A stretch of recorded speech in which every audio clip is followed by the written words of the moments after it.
Welcome to JH. ThinkRemote.org claims to be the ultimate side hustle where you can earn easy cash by reviewing top brands and taking surveys. They even dangle a sign-up bonus just for confirming your email, because clearly, the internet is just a magical charity ward waiting to hand you free money. But before you start picking out your retirement home, let's see if this platform is actually legit or just another digital fairy tale. First off, this site is fresher than a morning latte. According to its registration, it was created in April 2025, meaning it has about as much of a track record as a toddler on a tricycle.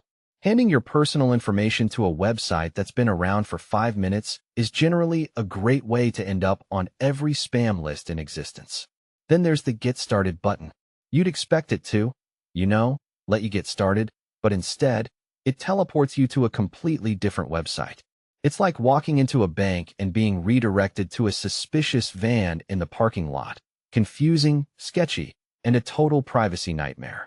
Let's talk about those glowing reviews. They look convincing until you realize the images are just recycled content scraped from the depths of the internet. Apparently, their happy users are just stock photos living their best fake lives. If a platform has to kidnap photos to look successful, it's probably about as genuine as a $3 bill. Even better is their privacy policy, which doesn't even belong to them. Clicking it sends you to a different company called LifePoints, proving they're too lazy to even write their own legal disclaimers.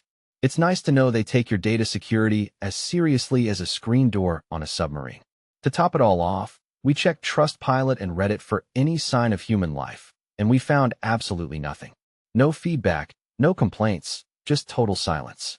Without independent reviews, you're basically flying a plane through a fog bank without a map. When you add up the fake reviews, the weird redirects, and the borrowed legal documents, ThinkRemote.org is basically a parade of red flags. If you're looking for easy money, remember that it usually comes with a side of identity theft. Be careful out there, and thanks for watching till the end. Don't forget to subscribe for more honest reviews and tips to keep your data out of the dumpster.